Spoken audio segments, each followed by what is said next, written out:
Nerdy for 30. It's me, your boy C, the host of most of the things right here on Paprika, man. And we've been talking Marvel Cinematic Universe movies, man. The Nerdy for 30. We got our 30 MCU movies. 30 Paprikas ranked them on worst to best in the master list. I am in possession of said master list.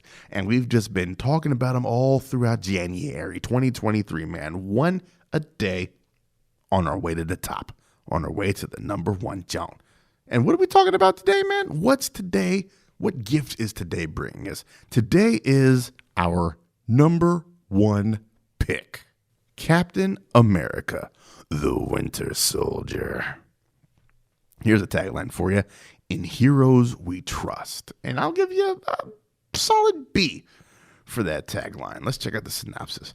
After the cataclysmic events in New York with the Avengers, Steve Rogers, aka Captain America, is living quietly in Washington, D.C. and trying to adjust to the modern world. But when the S.H.I.E.L.D. colleague comes under attack, Steve becomes embroiled in a web of intrigue that threatens to put the world at risk. Joining forces with the Black Widow, Captain America struggles to expose the ever-widening conspiracy while fighting off professional assassins sent to silence him at every turn. When the full scope of the villainous plot is revealed, Captain America and the Black Widow enlist the help of a new ally, the Falcon. However, they soon find themselves up against an unexpected and formidable enemy, the Winter Soldier. Listen, man. The Winter Soldier is my favorite character in Marvel Comics.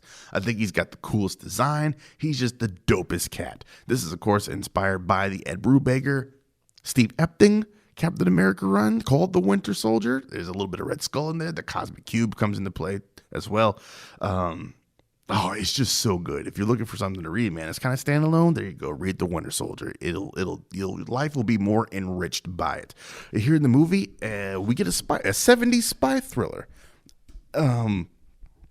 Cap, a man at a time. The man's from the 1940s. Now he's in 2014. And how does a man who has to jump centuries, who has to jump decades and live in a new timeline, how does he adjust? What struggles does he go through? We kind of see some of that. Some of those questions are answered. How do you make new relationships? How do you make a romantic relationship with someone who has no shared life experience?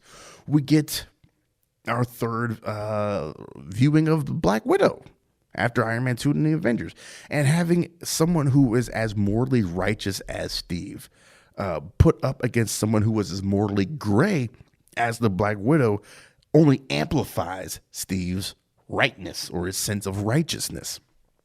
Anthony Mackie is the Falcon coming in here, just the coolest dude, the most laid-back cat in the Marvel Cinematic Universe. The Falcon is just there when you need him to be there. And when Steve wakes up at the very end, Falcon's sitting right there reading a magazine by his side, playing a Marvin Gaye, the Trouble Man joint.